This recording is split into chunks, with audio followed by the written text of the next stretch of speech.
Hello, listeners. Welcome to season 2 of the Masters Decoded podcast. I am Manish Merchant, the chief decoder. I want to thank you for the overwhelming response to season 1. Your feedback and encouragement led me to bring you season 2 of the Masters Decoded. The season will tap into how technology, artificial intelligence, and other socio-economic factors have impacted my guest careers or passions. My next guest on today's episode is Bharti Mishra. Bharti is currently an advisor and also works for the Chief Data Office at Santander Bank. An individual who has seen different walks of life, her career journey and thoughts are an inspiration to many. In the past, she was also serving in non-profit organization to transform life of more than 1 million Hispanic and African American underprivileged students in the state of Texas. Without much further ado, let me get on with it. Hi, Bharti. Welcome to Masters Decoded podcast series. Really glad to have you on the show today. It's my pleasure to be here, Anis. Looking forward to talk to you. Bharti, you are part of the chief data office in a financial industry at one of the reputed banks, and you're building certain data governance policy and many more, which are key in today's DNA age when everybody talks about AI. Can you share with the audience your role a little bit? What do you focus on? That will give a better glimpse of your current focus. Before we continue, a small word from our sponsors, Anchor.fm. If you haven't heard about Anchor, it's the easiest way to make a podcast. Let me explain. It's free. There are creation tools that allow you to record and edit your podcast right from your phone or computer. Anchor will distribute your podcast for you, so it can be heard on Spotify, Apple Podcast, and many more. You can make money from your podcast with no minimum listenership. It's everything you need to make a podcast in one place. Download the free Anchor app or go to anchor.fm to get started. Sure, Anis. As you know, data is an evolving subject in business today, and it is becoming the lifeline of AI economy. It's modern railroads of the economy. So it's very important to have a proper governance around the data just to keep it honest and trustworthy. Mm-hmm. So I'm involved in building the data quality lifecycle processes and governing the data for financial customers and financial processes in a bank. And it accounts for tagging most of the customer data and transactional data and financial data for model development, insight generation, and regulatory requirements. Bharti, while you rightly banged on mentioned that today data is important in an AI economy, so while on one side there is all about setting the policy, and the second is the actual implementation and more about adoption of that policy. How do you go about doing that in a large bank as you work with currently? Whatever we do in business is dependent on trust. And as I said, data has become the railroad of modern economy and AI economy because AI economy is driven by algorithms, whether it's for hardware or software. And those algorithms are going to be trained with the data. The data could be real time, or the data could be historical, or combination of both of them. So in any business, it's very important to streamline and have framework to keep the data or any raw material honest, and there is need for a lot of accountability. So we are trying to do that. And in banks, when we talk, banking is one of the most important industry that has existed since industrial revolution, and beyond that we had trade and barter processes, and then we came into coin based industry, and now we are going into Bitcoin and those kind of things. So banks have lots of data. They have data from today's customers interaction. They have 50-year-old data, 30-year-old data, and banking is a very trust-based relationship with the customers. So Mm-hmm. the think about the situation where bank has customer data for say which is 20-year old and is residing in one of the lines of businesses, say Okay. mortgage. But now bank can leverage that data which is existing in mortgage and deepen the relationship with customers for credit card businesses, lending businesses, or reverse mortgages businesses. And in the sustainable economy, the business model is evolving, and we are moving towards more cleaner um, uses of products. And in general, the attitude and behavior of the consumer is changing and must change because climate and ecology is of the highest importance to customers and corporations. So, data is the um, mm, most important asset, and there is necessity to kind of bring the data which is in silos into a one place environment and build insight and capitalize on the data. Interesting. What kind of challenges, like being in that role, I'm sure you'll be getting a lot of pushback from the users about, why this policy, it is comes in the hindrance of letting the bank evolve. What kind of challenges do you foresee on a daily basis? Now, in general, including banking, and banking is a little more conservative industry in terms of exposing the data and using the Hmm. data, just because it's a high sensitive industry. People care for their money a lot. Yep. Mm, I will say people are hesitant to share their stuff in public and making their information available to a company, which they are already doing when they are interacting on a digital platform or on a physical channel with their bank or maybe other B2C industry. They're exposing their behavior to a company, right? So, uh, in these changing times, it's very important that the ownership goes in the hands of customers also a bit at what they want to expose themselves to and what they don't want to expose themselves to. And it's very important to give them the ownership to have a healthy relationship with them because every person is different. And there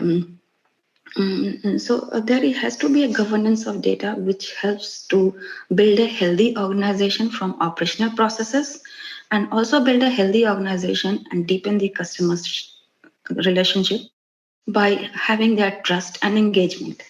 So it's very important to manage those privacy rules and give them also a little ownership and stake in their um, appetite for keeping their information private.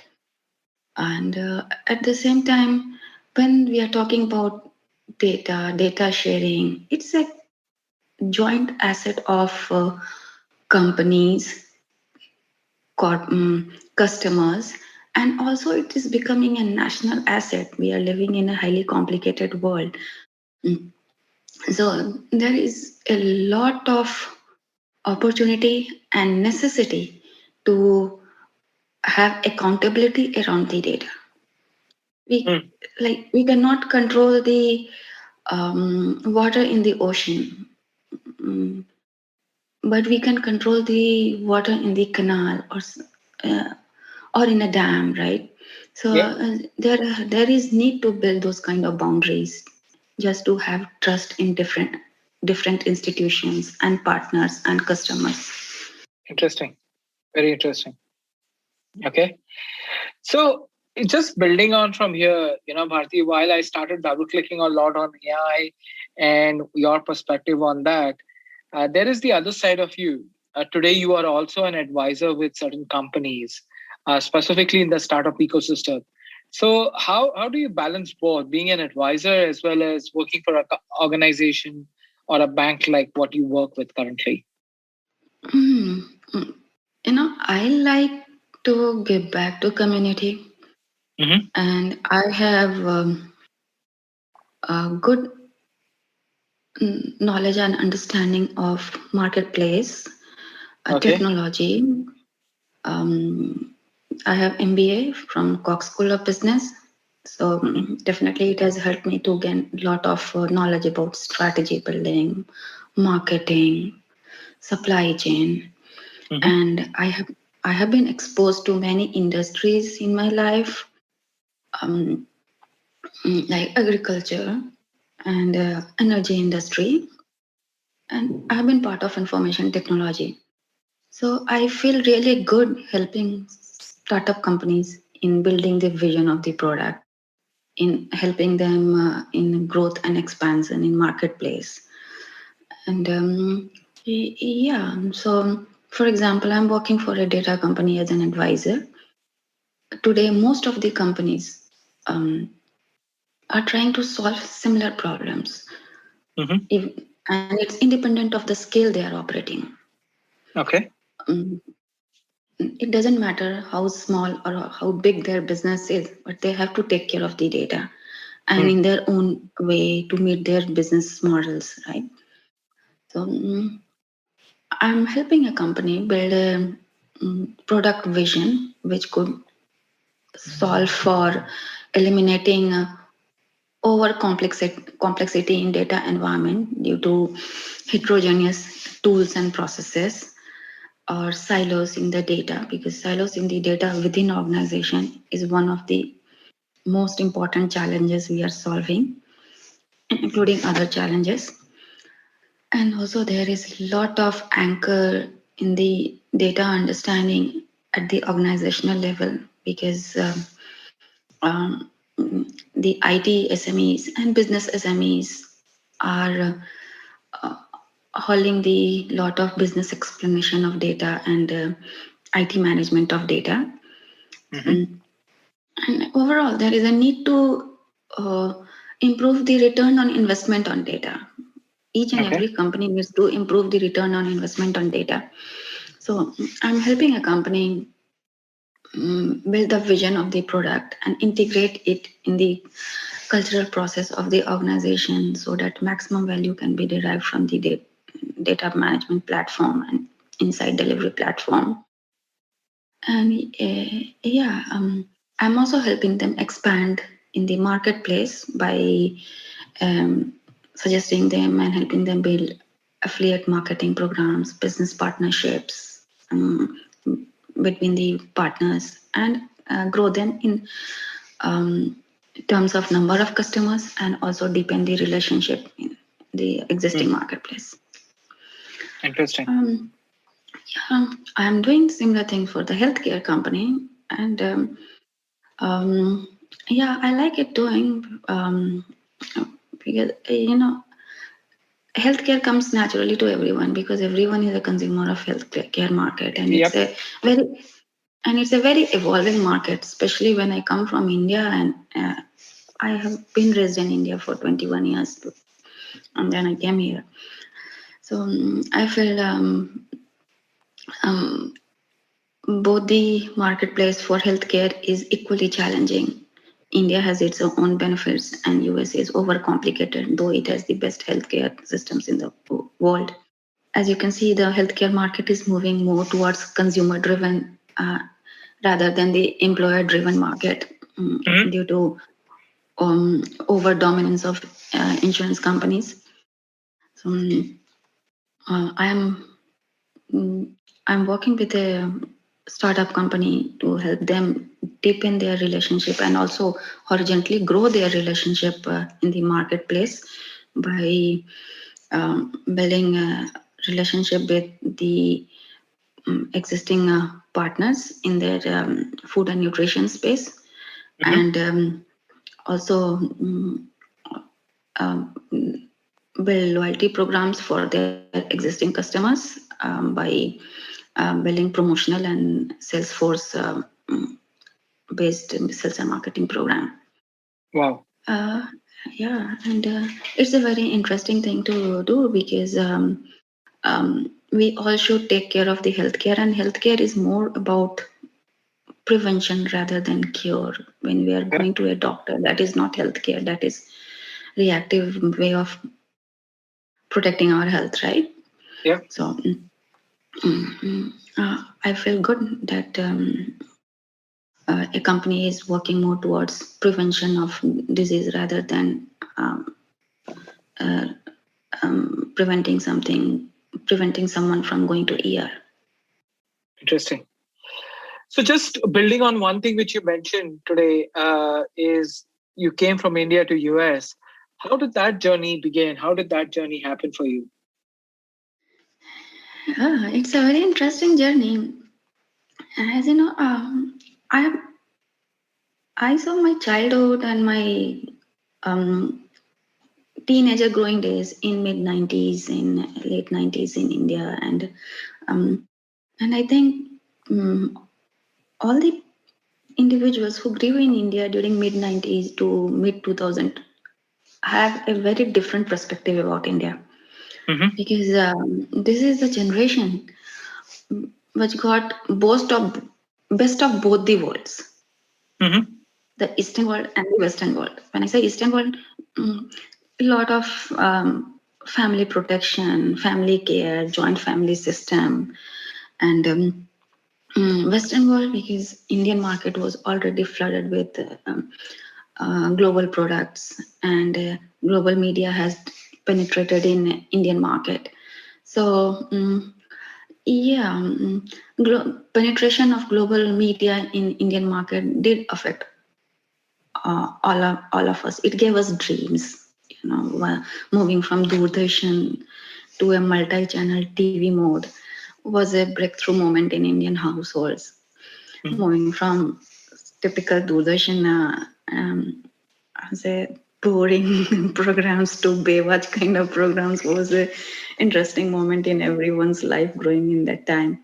And in those days, Bollywood was producing almost second movie in Western world. The themes were based on the Western world. So yeah, it was fascinating, and it's just, I will say, it was. I wanted to explore things, and this Bollywood Baywatch combination brought me to United States. Interesting. Very interesting. That's an interesting perspective. Uh, you've also been an advisor to a very interesting humanitarian, or not even an advisor. You spent some time with a nonprofit organization, and the motive of that entire aspect was to make impact to 1 million Hispanic and African American individuals. Can you share a little bit more about that? And one thing which is unique is that you're also advising. You've been part of non-startup, and you're also working.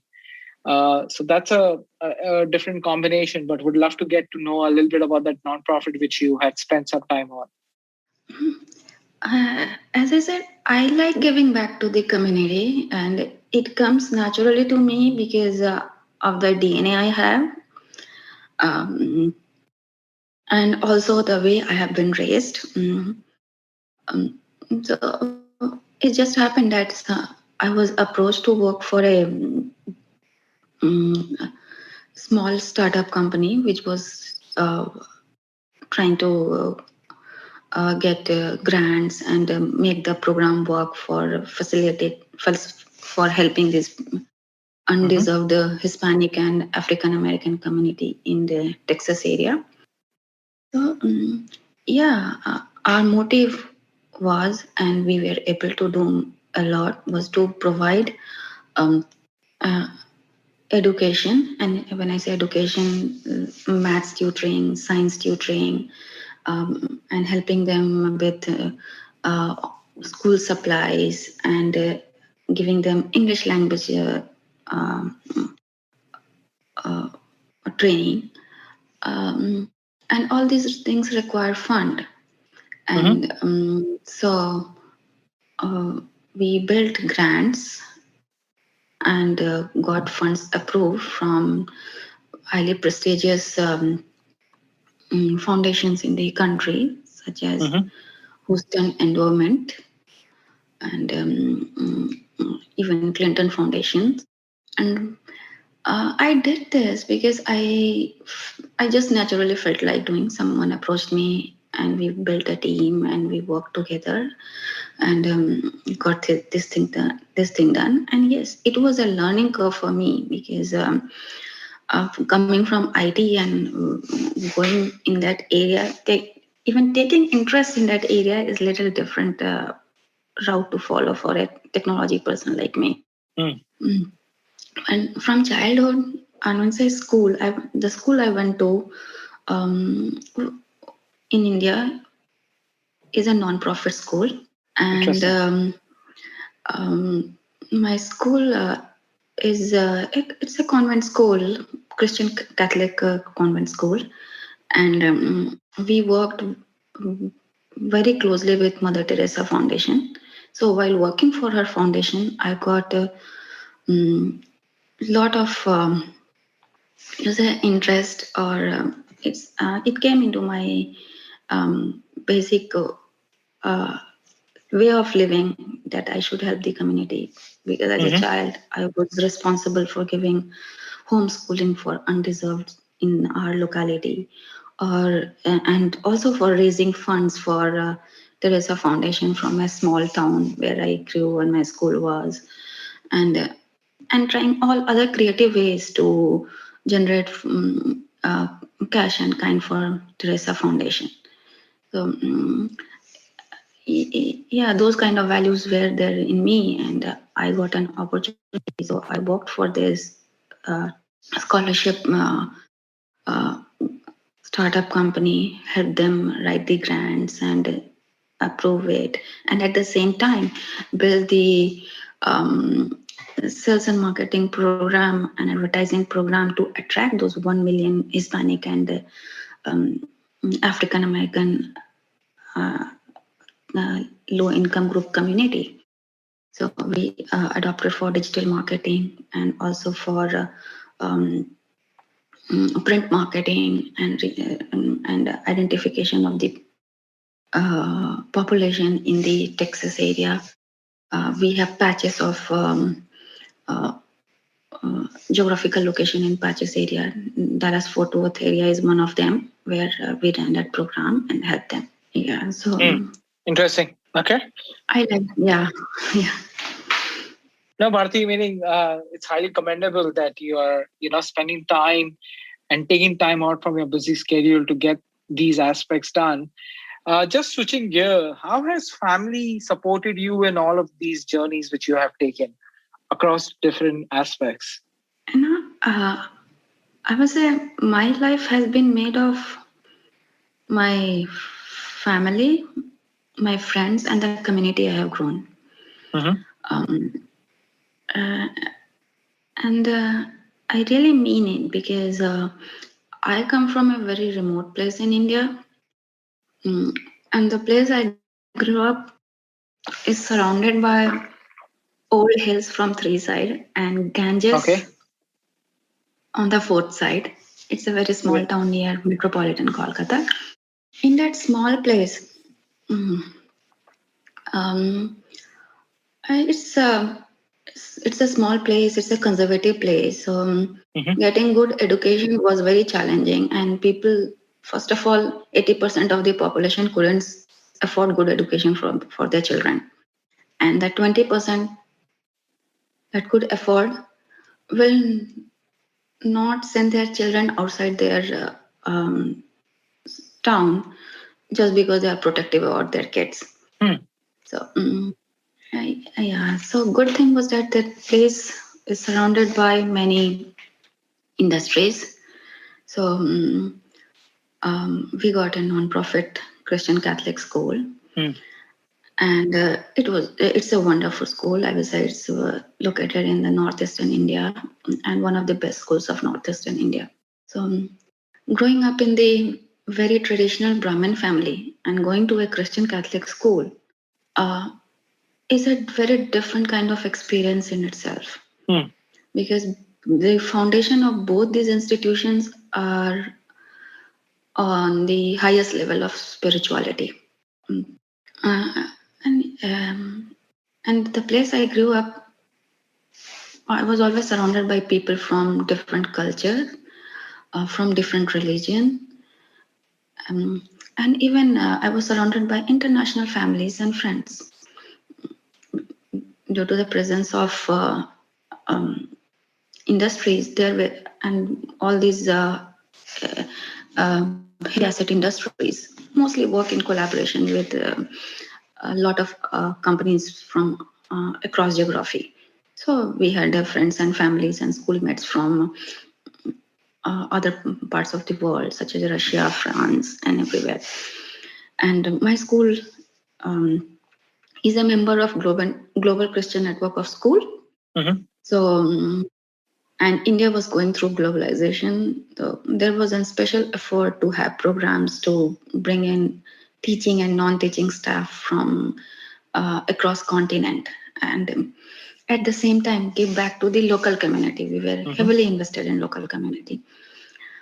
So my school had reserved seats for local tribal in that area. So we had tribal friends who came from um, hills dating dinosaur ages. So it was a great experience studying with such a wonderful group, and definitely this has shaped me a lot.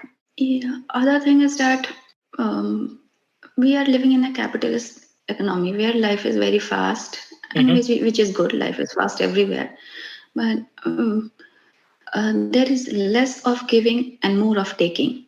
But the place where I grew up, it was taking and even giving a lot. We were very much taught to give, no matter where you come from, what you are. You have always to give something. For example, as I said, my school was a non-profit school. It was partially funded by the industries in that area, including energy industry. So I have a great gratitude for energy industry. And at the same time, um, uh, means each and every member of the society was very much involved in giving back to the community. For example, say we were running charity um, programs for Mother Teresa Foundation. So we were running it because my school was being funded by an energy industry and other industries in that area. And it was expected that we reach to the poorest of poor in the community and make a difference in their life. So it was a value chain of giving. So as a children, we did a lot of raising funds, educating poor, or teaching them how to live a good life in their given accommodations. And also even um, as a child, we cannot make great financial contributions because we don't earn, right? So we were made to go and find rocks and fossils from the dinosaur aged hills, which were kind of a hacking area, and bring them. And then we used to supply those rocks and fossils to museums across India and across continents. Very interesting. So yeah, so this giving back was instilled in each and every person's life there. And I feel it's something that we should be doing even today. Even though we are very fast paced, we have our own life to take, to lead, and our own goals to fulfill. But it's important to do those kind of things. And I'm very glad to see that now our corporations are moving towards sustainable economy. I will say that I have been part of, and I have been on the flywheel of complete sustainable economy and society, where I got because someone gave to my um, school, and my family and parents gave to someone else, and I made my share of contribution. So sustainability and humanitarian values have compounded effects on the society, and yeah, so it's very important to um, give back wherever we are, and the values of those kind of giving back is much bigger than any financial books to capture. Very well said. Very well said, Bharti. And on that note, meaning I'm really glad that we spoke. I have had such an inspiring conversation from today, from those humble beginnings, as you have shared, to where you are today. It's definitely been a journey. Any parting thoughts to the listeners who I have today from your side on what you feel, what your thoughts are about life, and where should people focus their efforts on? Today we are chasing our own dreams, Mhm. and while chasing our dreams, we have become very much self-obsessed society. Uh, so we should uh, share our life in a way where we give back to community, no matter where we are and what we are doing. Hmm. We all can find ways to give back, and uh, yeah. So I would like my listeners to practice a little bit of kindness, compassion, and sharing. We have a lot to give in our own capacities, so give.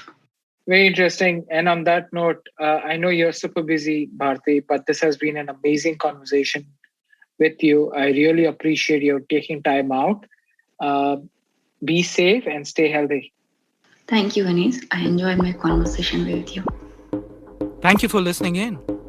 And we close yet another episode of Masters Decoded. If you've enjoyed the episode, please, you can help us out by sharing it on social media. I would personally appreciate that. It's how we can reach more listeners, and the more listeners we have, the more awesome guests I can get in touch and convince to participate in these conversations that are a joy to have for me, and I hope they are a joy for you to listen as well. You can also help a lot leaving reviews on iTunes or your podcast service of choice. Reviews are surprisingly helpful in supporting the podcast to get to more listeners.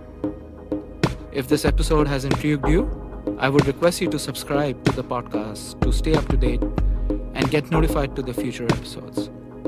With that, I bid you and see you in the next episode.